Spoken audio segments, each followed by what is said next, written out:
제가 안타까운 건 뭐냐면 언론이 네. 이런 식으로 얘기하더라고. 뭐 한 방이 없었다. 한 방이 없었다. 뭐 한 방이 없어요. 제가 볼 때는 여러 방 있었는데 네. 다만 그거를 여당이 사실상 뭉개고 가고 있는 거고 이재명 대통령께서 뭐 가이드라인을 줬잖아요. 네. 뭐라고 얘기했습니까?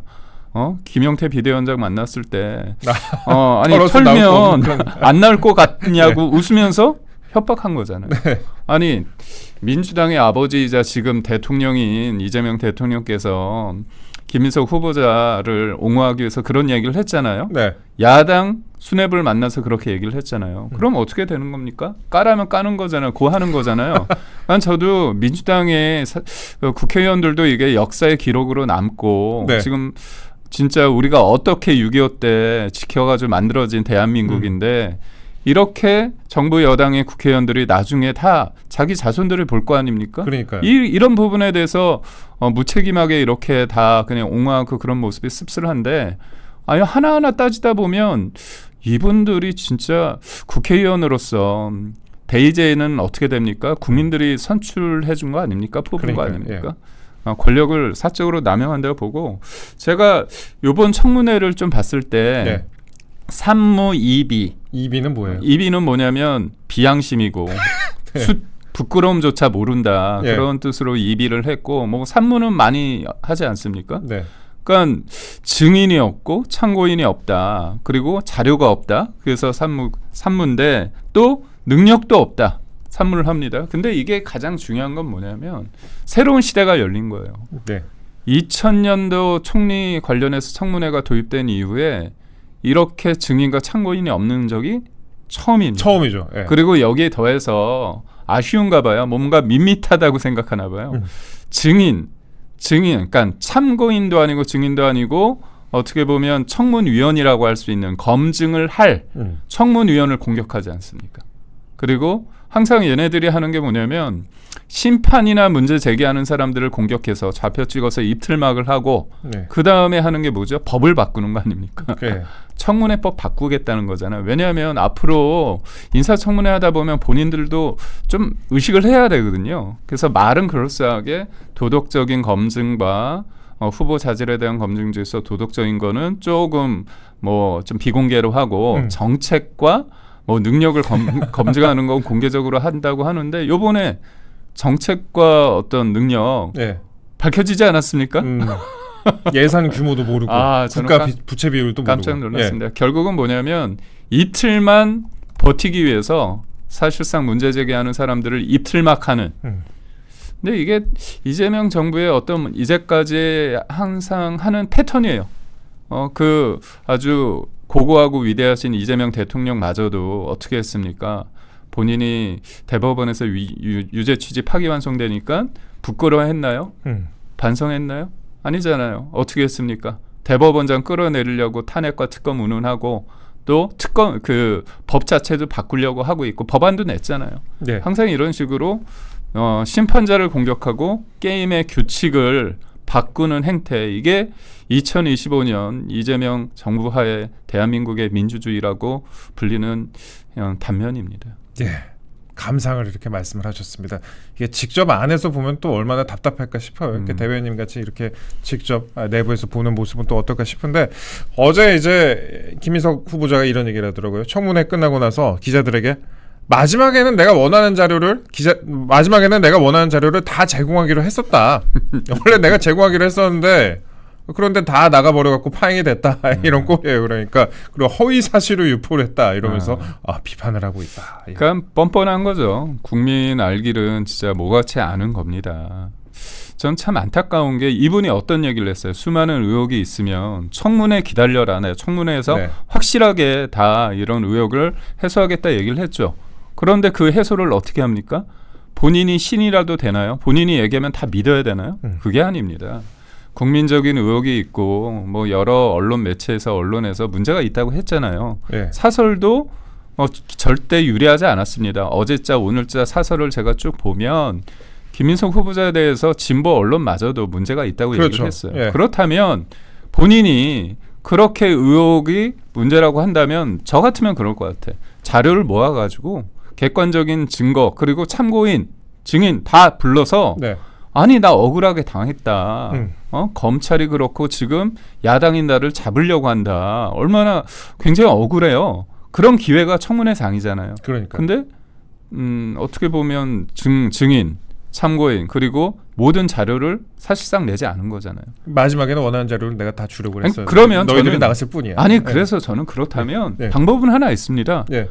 청문회를 하루 더 하면 예. 되잖아요. 아. 근데 왜 그런 얘기를 안 합니까? 그러니까 이미 다 답은 정해져 있고 본인이 그렇게 얼마나 황당하게 뻔뻔하게 하니까 야당 의원들도 그렇게 한 거잖아요. 그리고 이게 뭔가 돌면서 그러니까 이거죠. 의혹 제기를 하려고 하는데 그 의혹 제기는 그냥 개인 정보에 동의하지 않으면 자료가 안 나온 거잖아요. 그렇죠. 자료 없이 의혹 제기만 할 수는 없는 거잖아요. 그리고 지금 나온 게 의혹 제기입니까?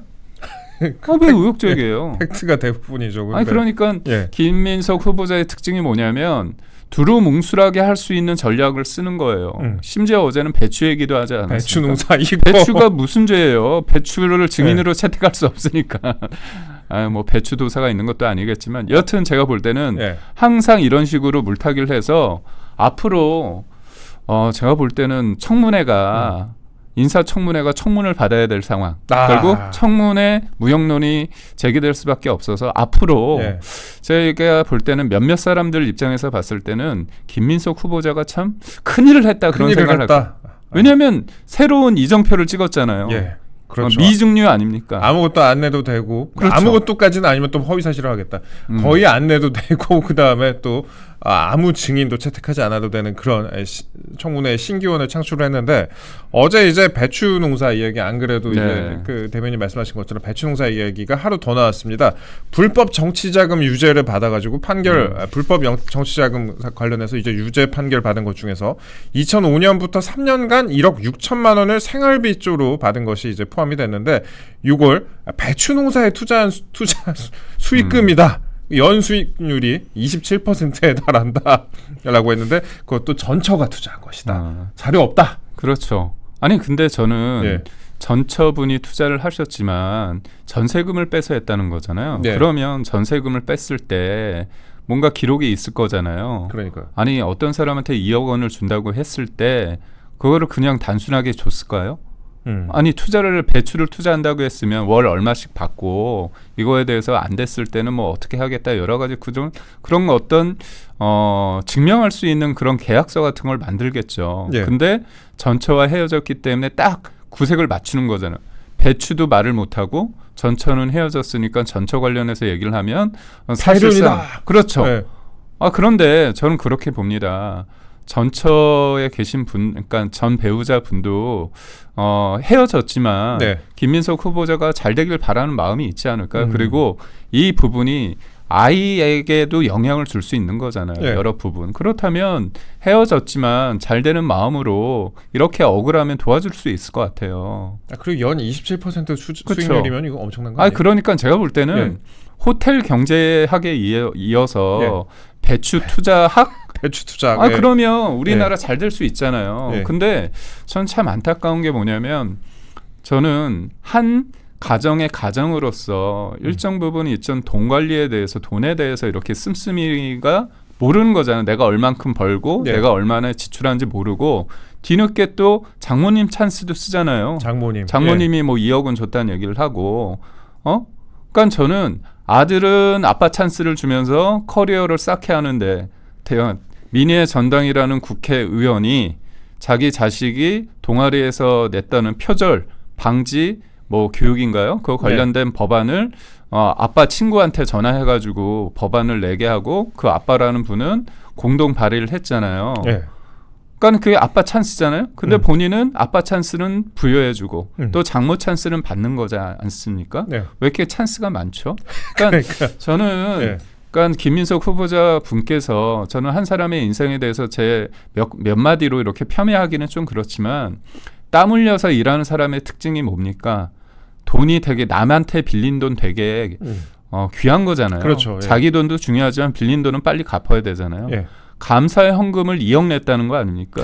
교회 가서는 감사하지만 어떤 사람들한테는 돈을 받은 거를 적극적으로 돌려준 게 없잖아요. 예. 뒤늦게 돌려주지 않았습니까? 그게 다 불법 정치 자금으로 나온 부분이 유죄 판단, 대법원에서 유죄 판단 나온 게 불법 정치 자금이 첫 번째가 2억 원, 두 번째가 7억 2천만 원입니다. 예. 많기도 하네요. 그럼 9억 정도 되는데 여기에서 나오는 분이 강모 씨잖아요. 예. 강신성 씨. 근데 그분이 배추 투자 관련해서도 또 나오는 거 아닙니까? 그럼 이렇게 돈 받은 사람이 총리가 돼버리면은 그러면 그때 가서는 돈에 대해서 자유로울 수가 있을까요? 그러니까 그때 되면 안 저는 받을까요? 예. 이게 제가 왜 앞서서 한 가정의 가장으로서 이 씀씀이에 대해서 몰랐는데 정부 재정 씀씀이는 잘 알 수 있을까요?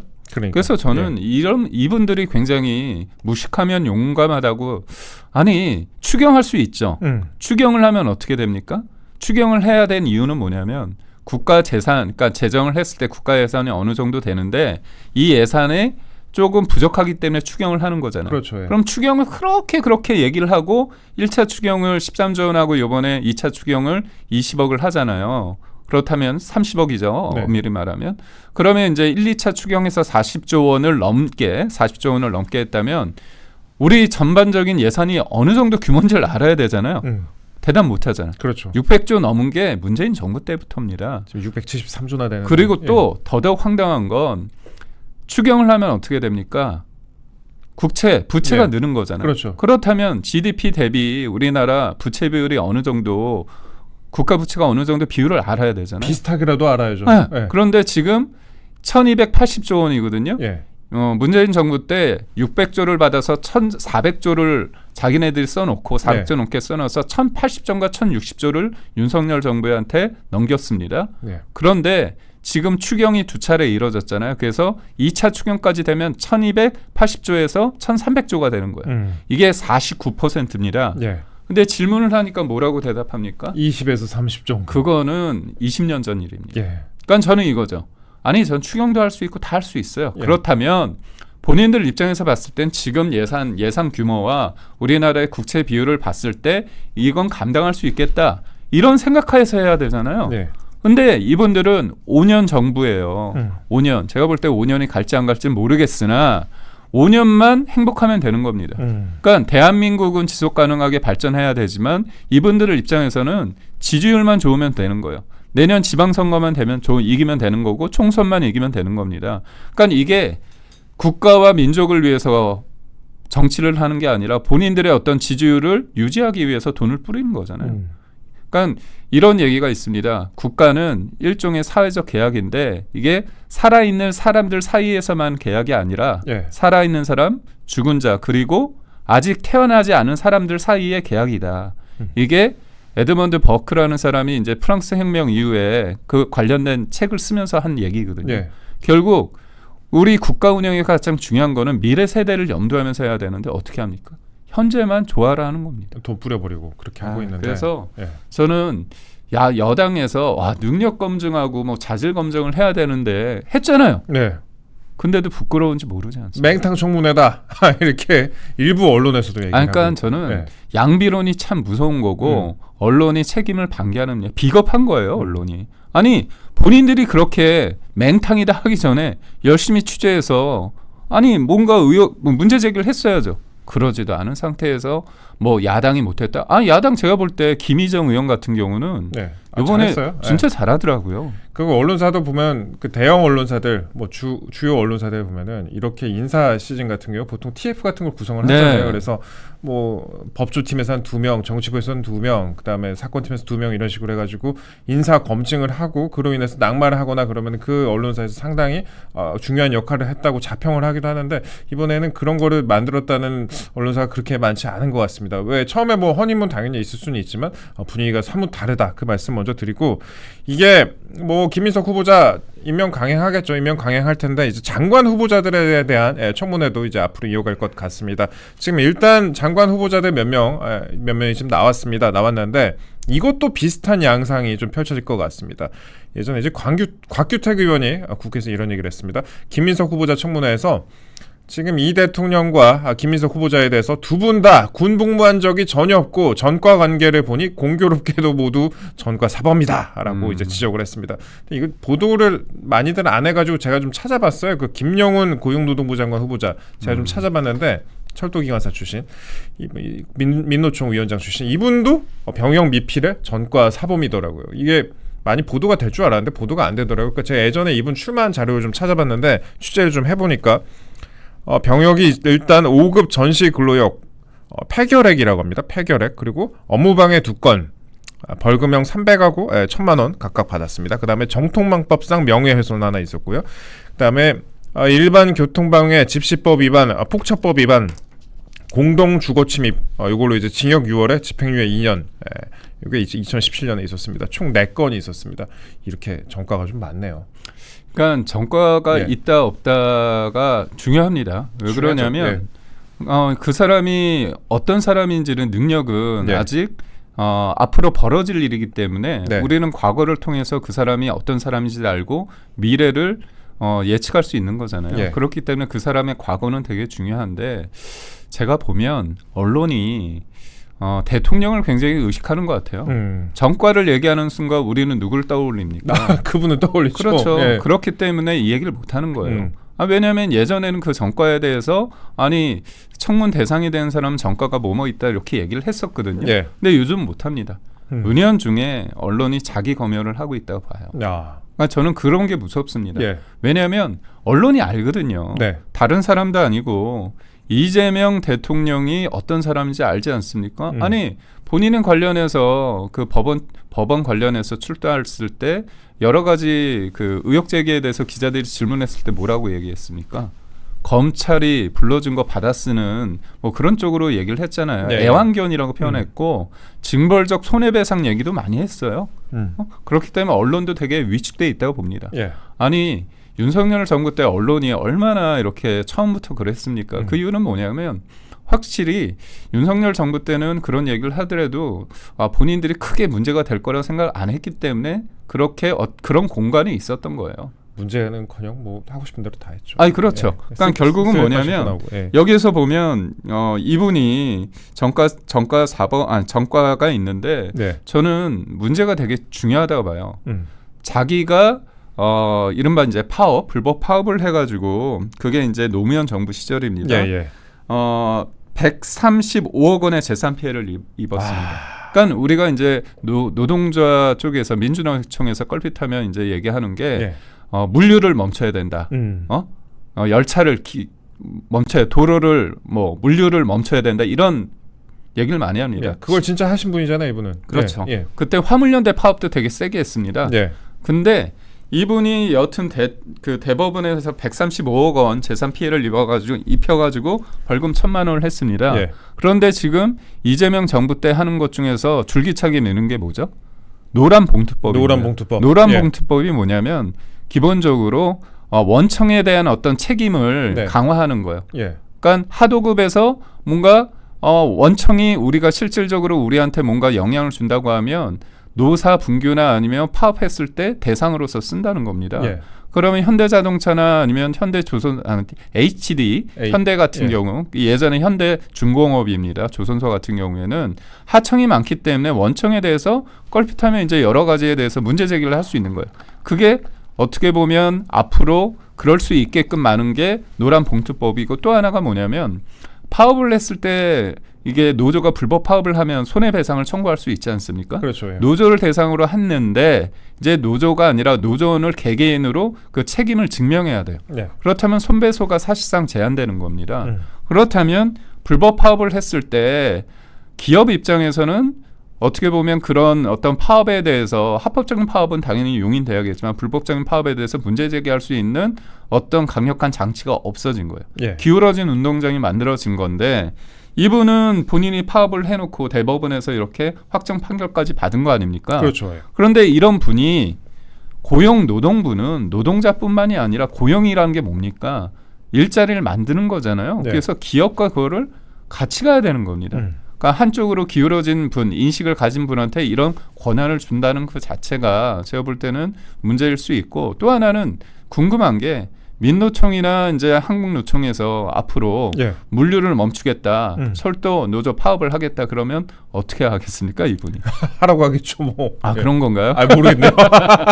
그러니까 어떻게 예. 정부 입장? 근데 이분이 또 얘기를 그래요. 뭐 서 있는 자리가 바뀌면 풍경이 다르다 그런 얘기를 하시는데 뭐 예. 좋은 표현입니다. 예, 그렇게 됐으면 좋겠습니다. 그렇게 됐으면 좋겠다. 물론 이제 통과를 할지 안 할지도 그분이 또 중요할 것 같은데 국민의힘이 이것도 보이콧하지 말고 최대한 좀 그럼요. 보이콧하지 말고요. 좋겠습니다. 확실하게 해야 됩니다. 예. 안 그래도 이제 아까 대변인님께서 이제 노총이 뭔가 이렇게 액션을 취할 것으로 그렇게 좀 관측을 하셨는데 양대 노총이 벌써부터 나서고 있습니다. 노조 회계 공시를 철회하라라고 청구서를 지금 들이밀고 나섰습니다. 이게 그러니까 윤석열 정부 때 노조도 회계 공시를 하라 이렇게 했었던 거 아닙니까? 근데 이거를 하지 말아라. 아까 우리한테 이거를 노조 회계 공시를 앞으로 이제 철회해라 이런 식으로 정부에 이제 들이밀고 나섰습니다. 앞으로 이제 입법 과정에서 노총의 목소리가 더 커질 것이다라는 그런 우려가 나오는 그런 상황이에요. 노조 회계 공시를 하면 뭐가 안 되는 거죠? 그러니까 아니 이게 노조원 입장에서는 내 돈이 잘 쓰였는지 노조는 성역인가요? 노동조합은 노조원의 돈을 마음대로 써도 되는 건 아니잖아요. 예. 그래서 윤석열 정부가 무조건 안 된다는 게 아니라 그 노조가 회계 공시를 하면 네. 조합원이 낸 조합비의 15%에 대해서 세액 공제를 할 수 있게끔 한 겁니다. 세액 공제까지. 예. 세액 공제를 한 거예요. 그러니까 어떻게 보면 양성화 될 수 있게끔 가이드라인을 이렇게 터준 거잖아요. 예. 그렇다면 이 부분에 대해서 노조원들이 싫어하나요? 노조원이 싫어하는 게 아니라 그 노조원이 낸 돈을 가지고 쓰는 노조 수뇌부 간부들이 싫어하는 겁니다. 예. 그리고 그 돈이 어떻게 보면 정치적으로 쓸 수 있는 게 다분하잖아요. 그런 우려가 있죠. 그러니까 예. 민주노총이 노동자의 권리를 위해서 그런 역할만 한다면 상관없는데 이번에도 받지 않습니까?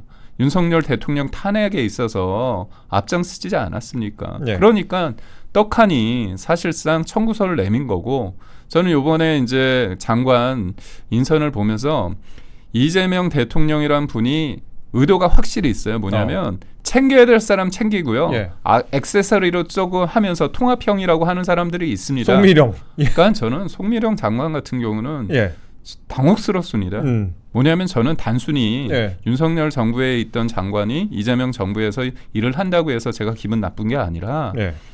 아니 본인이 그 농업 관련해서 4법을 농망법이라고 비판을 했잖아요. 그리고 그거는 적절한 비유입니다. 왜냐하면 국가 재정이라는 게 한계가 있잖아요. 물론 이재명 정부의 국무총리를 하고자 하는 사람은 예산이 얼마인지 국가 부채인지 얼마인지 모르니까 상관없겠지만 예.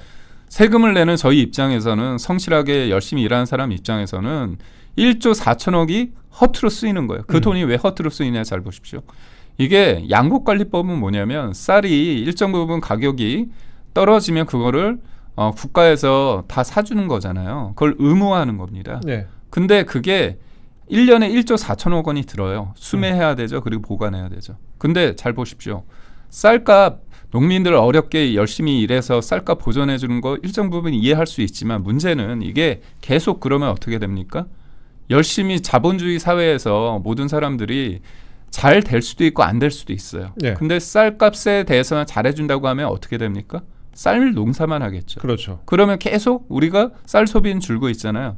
이게 곡물의 자급률이 높지는 않습니다. 쌀은 높지만 네. 그렇다면 콩이나 밀이나 여러 가지 부분에 대해서 대체 작물을 할 때 우리가 직불금을 주는 거로 윤석열 정부를 한 거예요. 그러니까 쌀 소비는 주니까 쌀 농사 대신에 다른 작물 농사를 하기 위해서 직불금으로서 예산을 쓰는 겁니다. 예. 그런데 그런 자연스러운 흐름을 내둔 상태에서 임기응변적으로 농민들의 표를 위해서 이렇게 하는 거는 되게 나쁜 행동이거든요. 그런데 이거에 대해서 누구보다도 대통령에 대해서 그러니까 대통령에게 거부권 행사를 요청하면서 농망법이라고 얘기했던 그런 분이 이제 희망법으로 만들겠다고 그러셨어요. 저는 그거 보면서 네. 저는 그거예요. 소신을 접으면 안 됩니다. 네. 왜? 저는 그 얼마나 열심히 노력하는 공무원들이 영혼이 없다는 비판을 그분 때문에 들어야 되는지 모르겠습니다. 예, 그렇습니다. 그 농망법이라고 했다가 지금 이제 희망법으로 바꾸겠다 이렇게 했습니다. 사실 그런 생각이 좀 들어요. 그 송미령 장관으로 김민석 후보자 공격에 맞습니다. 대비하는 걸 프레임 잘 짰어요. 맞습니다. 예. 다른 사람으로 다시 임명해도 상관없는 거잖아요. 이거는 또 나중에. 그리고 또 하나가 뭐냐면 예. 통합이라는 인상을 주는 거잖아요. 사실상 통합은 아닌데도 불구하고. 그리고 이재명 대통령이 딱 원하는 그 이유가 뭐냐면 세탁해. 전 정부에 대해서 부인하고 전 정부에 대해서 했던 거 부정하고 내가 했다는 거 맞다고 하면 쓸게 이겁니다. 이거는 강력한 시그널이에요. 그러니까 결국은 갈라치기를 통해서 내 말 잘 듣는 사람. 그러니까 좀 민주당에서 이걸 보면서 흑묘 백묘론을 얘기하면서 얘기를 하더라고요. 그래서 네. 저는 그래요. 흑묘 백묘가 아니라 색깔이 중요한 게 아니라 내 말 잘 들으면 이른바 뭐라고 하죠? 그거 일종의 그 길들여짐이라고 할까요? 네. 내 말 잘 들으면 어떤 고양이도 상관없다는 거예요. 흑묘 백묘론의 새로운 버전을 신기원을 이룩한 겁니다. 네. 과거에는 그랬습니다. 민주당이 이 송민용 장관에 대해서 노문 표절이다. 민주당에서는 인사 참사다 이렇게 비난을 했었는데 지난 정부 때 그렇게 비난했었는데 이번에 정부에서 이렇게 유임을 시켰습니다.